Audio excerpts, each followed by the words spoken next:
3D embossed look ہے. ایک ہم لوگ ایک بو بناتے ہیں جو اس طرح لوپس کاٹ کے. شوق کو کاروبار میں تبدیل کر کے پیسے کمانے کا راز سیم وسیم اچھی طرح جانتی ہے.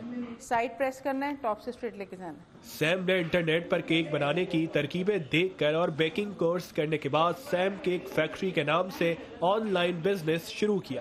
اسٹارٹ میں نے اس طرح کیا تھا, ویکلی پہلے میں 5 سے 6 کیک بناتی تھی, لیکن اب الحمدللہ ویکلی 50 to 60 کیک بنتے ہیں یہاں سے جو ہمارے آفس سے جاتے ہیں. فیملی سپورٹ کے بغیر آپ کچھ نہیں کر سکتے. بینگ اے وومن, میں نے بھی جب اسٹارٹ کیا, ہسبینڈ کی سپورٹ, فیملی کی سپورٹ, میرے سارے گھر والوں کی سپورٹ تھی جو میں یہاں تک پہنچی ہوں.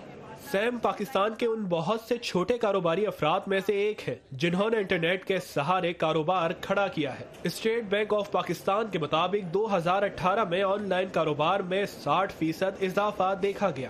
بینک کی رپورٹ کے مطابق سال 2017 میں لوگوں نے 20 ارب جبکہ 2018 میں 40 ارب سے زائد کی ملکی اور غیر ملکی اشیاء انٹرنیٹ کے ذریعے خریدی. ان میں سر فہرست تھیں کھانے پینے کی اشیاء.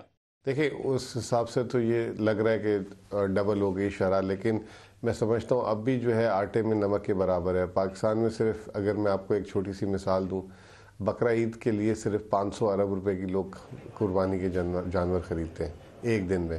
تو اس سے اندازہ لگائیں کہ 365 دن ہے اور لوگ جو ہے کتنا جو ہے, پاکستان 20 کروڑ کی لوگوں کا ملک ہے اور بہت بڑی مارکیٹ ہے, تو اس میں کئی ہزار گنا جو ہے بڑھنے کا پوٹینشیل. اسٹیٹ بینک کی رپورٹ کے مطابق پاکستان میں آن لائن بزنس کو وسعت دینے میں موبائل ٹیکنالوجی نے اہم کردار ادا کیا ہے. اس وقت پاکستان میں 15 کروڑ سے زائد افراد موبائل فون استعمال کرتے ہیں جو کل آبادی کا 73% ہے. ایکسپورٹ کو بڑھانے کے لیے واحد ایک راستہ ہے جو ای کامرس ہے, چونکہ ہمارے یہاں بیسیکلی 95% جو ہیں یہ SMEs ہیں اور 5% جو بڑے بڑے کارپوریٹ. حکومت نے دیکھیے ایک ٹاسک فورس بنائی ہے, ابھی یہاں بہت بڑی ایک کانفرنس ہوئی ہے کل بحری آڈیٹوریم میں, اور IT کے اوپر بڑا کام کر رہے ہیں. IT میں ایک میجر سیکٹر ہے ای کامرس کا. اتنا زیادہ مجھے آئیڈیا نہیں ہوا تھا کہ یہ بزنس یہاں تک پہنچ سکتا ہے. پہلا کیک بنا اور پہلا انکم ایک آپ کہہ لیں کہ اس کیک کے جو اماؤنٹ مجھے دیا گیا وہ ایک الگ ہیپینس تھی.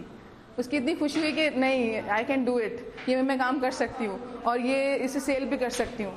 کچھ ماہرین معاشیات کی تجویز ہے کہ حکومت کو سرکاری کالجز اور جامعات میں آن لائن بزنس کے کورسز کو تعلیمی نصاب کا حصہ بنانا چاہیے تاکہ نوجوان اپنے لیے کاروبار کے نئے مواقع خود پیدا کر سکیں.